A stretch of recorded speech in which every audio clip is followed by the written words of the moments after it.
Well, good afternoon. Thank you for joining us here today. Coming in a little bit more informal than we typically do. It's a little bit reminiscent of what was happening in the earlier stages of the COVID process here. And so definitely this is not a polished presentation. We are definitely just wanting to get you some information specifically as it relates to some of these new executive orders that President Trump just signed in last Friday.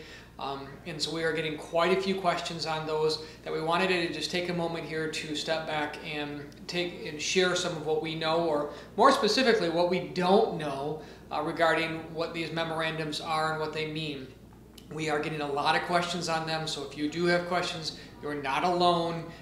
Know that as with others in the earlier guidance that we had, I'm coming to you without many answers. In fact, I have a whole lot more questions than I do answers, just like you do.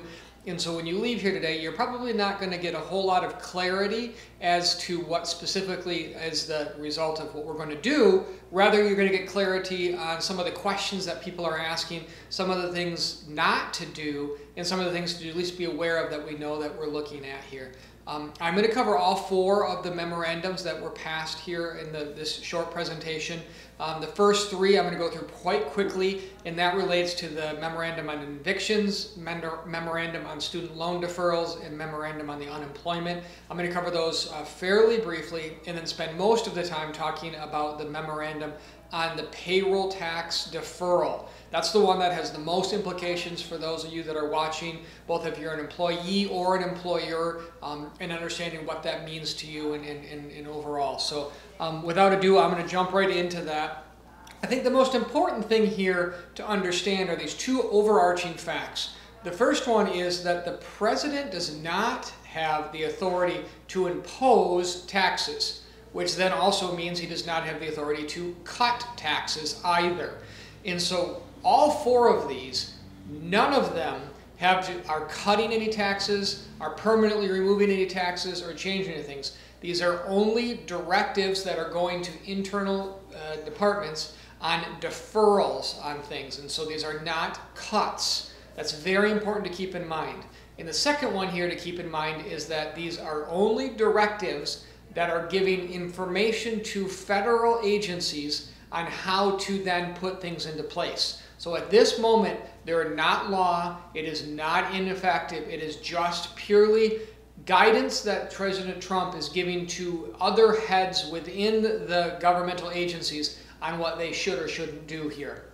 So as you hear what we're going to be talking about for this next little bit, it's important to keep that in mind. So A, these are not cuts, and B, that these are just directives going to internal communication. So the first one I want to talk about is the Memorandum on Evictions. So just like I got done talking, this is only for governmental properties. This is not related to private rentals that are in place. And so think here Section 8 or low-income housing or rural development properties. And so if you are regulating and running one of those properties, you already know it. You already know that you're governed by these laws and these regulations. And if you're listening here, congratulations for you, you get to deal with this. But by and large, I would say 99% of the people that are listening to this video, this does not apply to you. Again, the only reason this memorandum would apply to you is if you were receiving federal funding or federal dollars as part of your overall apartment complex. So if you are not getting that federal dollars, this memorandum on eviction does not apply to you. Likewise, if you're a tenant within these out there, you're paying rent, it only applies if you're paying rent within a federally funded program. So keep that in mind. So what's your next step on this is probably talk to your attorney if you think it does apply. Generally speaking, just know that if you are the landlord and you're looking to decide whether or not eviction is appropriate or not, talk to your attorney on this. But for all practical purposes, this is one that is more or less a moot point for most individuals that I'm talking to today. The second one I want to talk about is a student loan deferral. This one actually has the most implications as far as simplicity that's out there, but probably the least impact overall. What he did is he directed the Department of Education to defer any payments on federal subsidized student loans until the end of 2020. Many businesses or many individuals that are in school already are in deferment already. So this really applies only if you've already graduated from school and you have a federally subsidized student loan. If you have an unsubsidized student loan, does not apply to you. And again, all this is deferring the payments. So it's just going to give you extra time to make those payments. So what's your next step on that? I would tell you keep making payments until you're directed and authorized by your student loan servicing agency, whether it's the Department of Education or otherwise, because this does not apply to unsubsidized loans and it does not apply to consolidated loans. So keep making payments until you're told otherwise. The third item that I want to talk about, or the third memorandum, is the unemployment one. So this deals with, keep in mind that this deals with funds that are going from the federal government to the state government. And so as with the other funds that went in earlier stimulus packages, it's just an intercompany memo, if you think of it, on how the federal government is directing these states to apply and utilize these funds. So the unemployment is instituted by the state level. So here I'm presenting to many of you that are in the state of Michigan. It's still the state of Michigan that is going to be doing the applications and doing the process. So it's just an inner funding of those. And so the first step to know here is that before anything happens on this new one, is the state has to accept whether or not they want these dollars. And while my crystal ball is not good and is full of lots of cracks, please know that on this, I don't know whether the state of Michigan is going to even accept these funds, because in order for them to take it, they have to decide to use some of pay for 25% of the dollars as it is. So we're yet to see what's going to happen with this. So for what do you need to do right now, or what do we need to think about it, is if you're on unemployment, keep monitoring this and then continue to go and certify like you normally would on the state of Michigan website. Watch what's there. Know that the other program, the $600, is now done. This is a $400 one that's in place, that's looking to start. But again, the state of Michigan is going to have to adopt this, figure out what it means, and there's going to be a whole lot more guidance that comes out there. If you're an employer, what does this mean? The deadline for the $600 is passed. So that is now done. This is talking about a $400. As of right now, this is not in play and not in service. So just be aware of that. Now I'm going to take just a little breather. So we've just discussed the first three of the memorandums, and I would say the smaller of the three. The biggest one here relates to this payroll tax holiday. That's the one you're going to have hear the most media about, and you're going to have the most questions about. And so as we dive into this here, again, I'm going to reiterate that there are a whole lot more questions than there are answers. So what you're going to hear from me is talk about some of the things that are questions more than anything. So the first thing here is that this is not in effect yet. So if you're getting employees asking about it, or if you are an employee and you're wondering, it does not impact, it's not in place yet. So the starting of this, if it does go in effect, is on September 1st.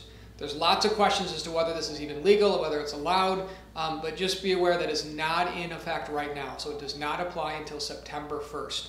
So if you are getting questions, it's not immediate. You're going to have time to think, and you're going to have time to watch for these things. The second item, and the most critical one, is that this is not a tax cut. This is just a deferral. So all it's talking about is the employee portion of FICA. So it's not payroll, it's not federal withholding, it's not Medicare withholding, it is purely the employee portion of the FICA withholding. And note, it is not a cut, it is only a deferral. So it's still going to be due, it's just going to be due later than right now. So if you recall, as a business owner, you already have the opportunity to defer under the CARES Act at the employer portion of this FICA tax. So if you're looking to even think about that, the employer portion of it, that's already there. This memorandum does not even apply to that. That's in place. I tell you, most of our clients have opted not to utilize this because, again, it's not a reduction, it's just a temporary deferral. And many are saying it's not worth making that deferral till later. And so just keep that in mind. This is the employee portion. Now, the questions that are raised from this, though, is what do we do if an employee wants to take this? Do I, as an employer, am I obligated to do these? and I'm going to get to that. But that's where you're going to see what we're talking about right now and what's there.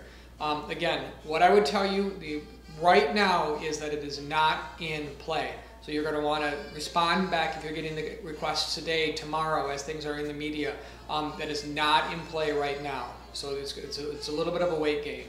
So who does this apply to? This applies to employers on their obligation to withhold FICA portion on employee wages. So this does not apply to subcontractors or those that you're like the gig workers that are 1099. It's an employer-employee type thing.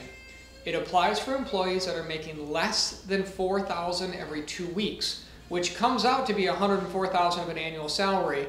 But note that it's not based on the annual number; it's based on the amount every two weeks. So where that plays into effect is if whether you're going to give bonuses or not, or whether you have other items that hit within a particular 2-week period. But it's any employee that makes less than $4,000 on a 2-week basis. And again, I'm going to step back. What this is a direction to the Treasury to stop that collection of the employee portion of it. Now, what we don't know, and I'm going to read these here, is who's on the hook. So what happens if it's not forgiven? Because again, right now, it's just a deferment. What Trump is trying to do behind this, or the executive order is trying to do, is say, hey, they're hoping that if they put this in place, that Congress is then going to pass and make this deferment permanent. But as of right now, it's not. And so if this does work through, what's going to happen and what are the mechanics of what's going to be out there on how does it get paid back? When does it get paid back? Is it all at once, or is it over a period of time? Is it the employer that's going to end up having to pay it back, or the employee? So is it going to be on a 941? Logically, that's what I would think it would be, is it's going to be on your fourth quarter 941 as the employer, which is going to get paid in the January of 2021, I'm sorry. I don't know for sure, but that's the mechanics that are going to have to come out and what we're going to do. But what happens if we don't, if those don't get paid? What are we going to do if the employee leaves or quits? What are we going to do if the employee makes less dollars on their paycheck to pull it back? So hypothetically, let's say an employee makes $2,000 in a given payroll run, but their shortfall is $4,000 that have to get paid back. How does that work? What are those mechanics? Those are all things that are going to come out over the next couple weeks if this in fact does go into play. So please bear in mind that these are more questions than they are answers, but I'm sharing with you now just so you know that these are some of the things that are coming up that people are asking about. The thing I'm going to tell you is that it is not in effect right now. So that's the number one response that I'm telling employers to tell their employees is that we hear you, we hear that this is a potential, we hear that we're thinking about what it is, but right now we can't respond to it because there's not enough guidance out there as to what to do. We will be watching for it. We will be providing more guidance as it comes closer to it, but just know that it's not in effect right now. What I would tell you to do, start thinking about right now is, what are you going to do if it is optional? That's that last question that we don't know. Is this going to be a mandated thing? So do you have to do it for all your employees? Is it at an employer level or an employee level to choose to do this or not? Again, right now, as an employer, you can choose to defer your portion. Many employers have chosen not to do that. So now are you as an employer going to be able to choose to whether or not you're allowing this for your employees? We don't know that. But let's say that you do. Are you going to, as an employer, say that it's not or say that it is? Those are things to think about a little bit right now. Again, I'm going to circle back and tell you right now there's a lot of questions that are out there. Call us if you have questions on this. Let us know, but you're not alone on these questions. This is reminiscent of what was early on in the COVID process, where we were bringing you information that we have no idea what the end outcome is going to be, just that we know there's lots of questions and we know that you're getting questions from your employees as well. And so please call us if you have questions. Look forward to talking to you soon on this, and hopefully we get more guidance as it comes out. Thanks for joining.